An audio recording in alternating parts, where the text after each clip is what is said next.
Game of Thrones author George R.R. Martin shares what sometimes frustrated him about the HBO series. Martin's still unfinished book series A Song of Ice and Fire served as the inspiration for the fantasy show set in the fictional world of Westeros. But of course Game of Thrones the show ultimately grew beyond the limits of Martin's original vision, running out of book material to adapt in Season 5. Martin himself indeed recently revealed that he personally had less to do with the later seasons of Game of Thrones, ultimately being cut out of the loop by showrunners David Benioff and Dan Weiss. It can never be known now how things would have turned out story-wise on GoT had Martin been allowed to give his input during the final run of shows.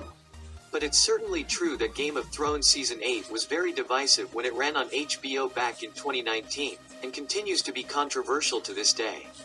Now with the first Game of Thrones spin-off House of the Dragon set to launch on HBO, Martin is once again talking about the original series and his experience with its making. Speaking to the official Game of Thrones podcast, House of the Dragon, Martin addressed the way the show handled his characters, and admitted to having mixed feelings about the way some of them evolve. Martin began by saying that it's exciting if the characters are being done right, but caution, there's always dangers. He then spoke briefly about one occasion when the show's version of a character did not reflect what he intended when he created them on the page. After first talking about an example of a good experience involving a scene with Arya and Ned Stark from Season 1, Martin talked about a bad experience from later on.